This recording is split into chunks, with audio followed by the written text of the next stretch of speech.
Try to get some shade. And maybe like on this side you can have a better look of the temple right here. Alright, so we already saw one building that was not restored.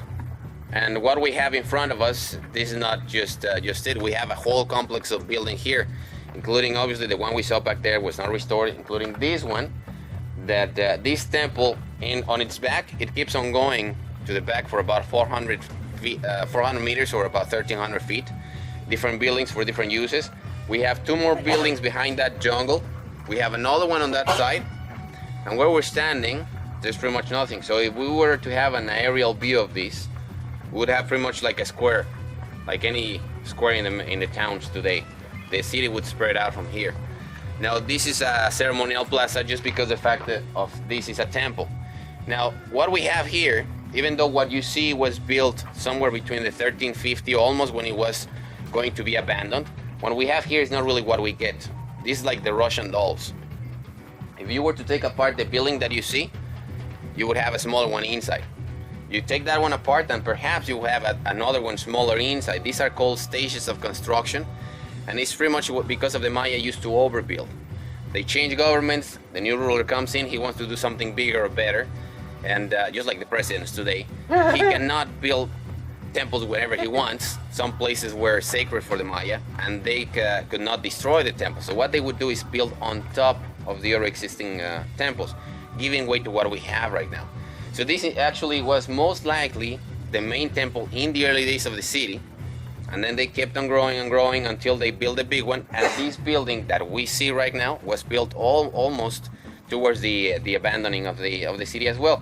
Now this temple was dedicated, as far as we can tell, for the rain god Jack. We know this because when the archaeologists were working here, they found that a mask with the depiction of the rain god almost at the very top. And we can assume that they were at least worshipping the rain god in here. Also, I forgot to mention about the stages of construction, that they build on top. It's very clear to see, if you follow the staircase, it doesn't reach the top. It reaches kind of like a wall with an opening in the center. That was the room for the previous building. At the very top, you have two walls and an opening in the center, but there's no staircase to get to it. So in this case, we're actually missing not only the stones from the room on the top, but actually pretty much the whole staircase to it. And this is also very common to find in the Mayan buildings, because the Maya used to take the stone from buildings that were abandoned or not in use to build something else. So literally you can find stones from these temples in somebody's house foundation today.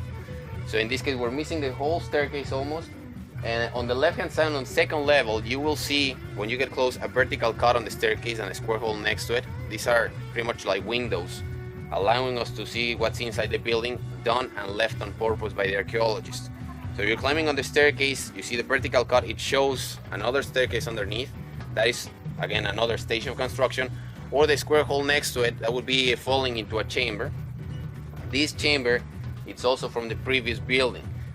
Almost always, whenever you see a chamber inside the building, it's from a previous stage of construction. These are not designed like in Egypt, with a chamber in the center with an access tunnel to it. In this case, it's solid stone, facing stones, the rooms are on the summit or sticking out on the sides. Then somebody else comes and builds on top. They seal these rooms, or sometimes they collapse them. They build on top, and we don't have an access to these chambers. So with the technology, we can tell where we have chambers, but if we start excavating and take the wrong stone out, everything could collapse.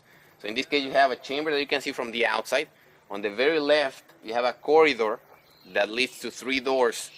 2 are sealed, and the very last one, that actually we cannot go into the corridor, but you will see the doors. The very last one is the door to the chamber that you can see from the outside as well. Again, these are from previous stages of construction.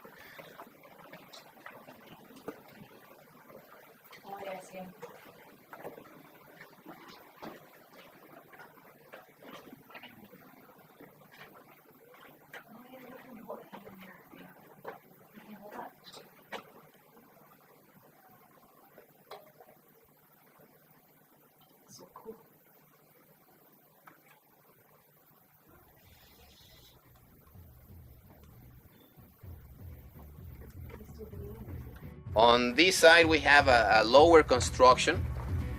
We have a room on this corner. We can assume that there was a kind of a thatch roof on this.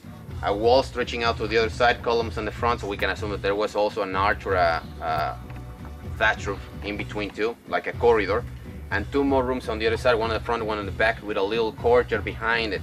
This was most likely residential area for the priesthood because of the objects that were found, because of the location, the type of construction. It's led us to believe that there was residential area. On the opposite end, you have a staircase that if you climb to the top of it, well, up to the wire, on the very edge on that side, you can see how there are rooms behind rooms. So it's pretty much another, for you to see the stages of construction again. So how they were building on top of other buildings and on top of other buildings. You can see also underneath the staircase a tunnel. We don't really know what that tunnel was for, but you can see an architecture feature from the Maya, which is the Mayan arch, false arch, or correlate arch, which is stones overlapped.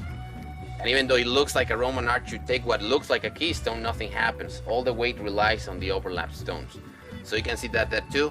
You can see a very big stone, broken stone, under a thatch roof on this side. You can see another one right in the middle of the platform here, under a thatch roof. These are called the stelas, and this is where they were carving the historical events of the city. So pretty much is where we can get the information of the city. It's written on those stones. There is 34 of them here. I'm not really gonna stop in all of them. In fact, I'm only gonna stop in one, because I don't see the point on stopping and telling you this is supposed to be a ruler, and what you see is just a flat stone, right? So we're only gonna stop in one of them.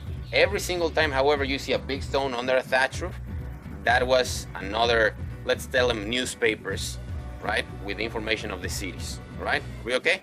Any questions? All right, so I'm gonna give you, we have another building on that side. We're not gonna talk about that just yet. That is the ball court for the Maya ball game. So we're actually gonna walk there and talk about that when we get there. I'm gonna give you, let's say, 10 to 15 minutes for you to walk around here, take your pictures, and then we gather here to go to the ball court. Are we all right? All right, let's go then.